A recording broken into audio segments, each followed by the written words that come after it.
It was Christmas Eve in the bustling city, and Jonathan Hart, a successful CEO, sat alone in his penthouse apartment.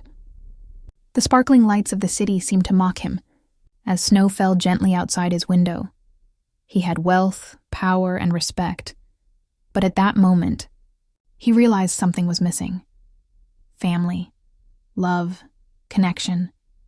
Christmas, the one day meant for togetherness, reminded him painfully that he had none. Little did he know, this Christmas would bring a surprise that would change his heart forever. All because of 3 little girls and a letter.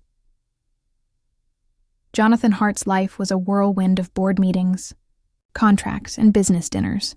He had built a successful empire from scratch, but in doing so, he had pushed everyone else away.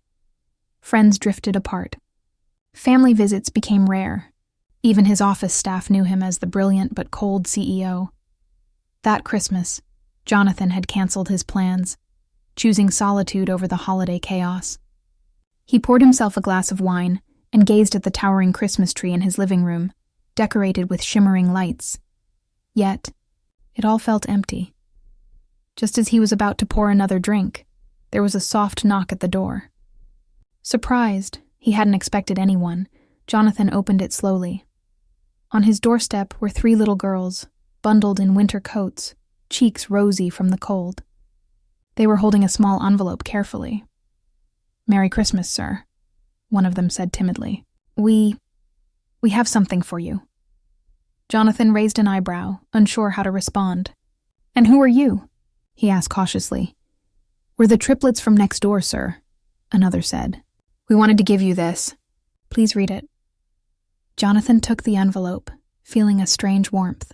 He wasn't sure why, but something about their innocence made him pause. Jonathan closed the door gently and opened the envelope. Inside was a handwritten letter with colorful drawings of Christmas trees, snowmen, and hearts. It read, "Dear Mr. Hart, we know you're always busy. We think you're amazing, but sometimes even big CEOs need love and happiness. Merry Christmas! We hope you smile today." At the bottom, in small letters, it said, "From Lily, Mia, and Emma, your neighbors." Jonathan's heart skipped a beat. Tears welled in his eyes. He hadn't felt this kind of pure, unselfish affection in years. A warmth he had long forgotten spread through him. That evening, Jonathan felt a shift within himself. The holiday, which had felt empty just hours ago, suddenly had meaning. He bundled up and went next door, carrying a small box of cookies and chocolates. The Triplets ran to the door, eyes wide with excitement. I want to say thank you," Jonathan said softly. "You reminded me what Christmas really is about."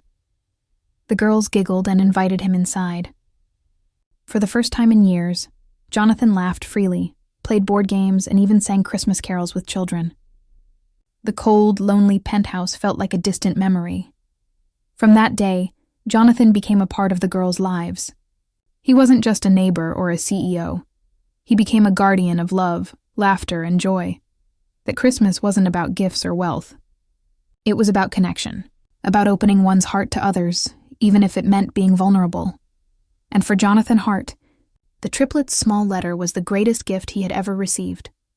Sometimes, it takes the smallest gestures to remind us of what truly matters. A simple letter, a smile, a child's kindness, can change a life forever. This Christmas, remember, love, warmth, and connection are gifts that money can never buy.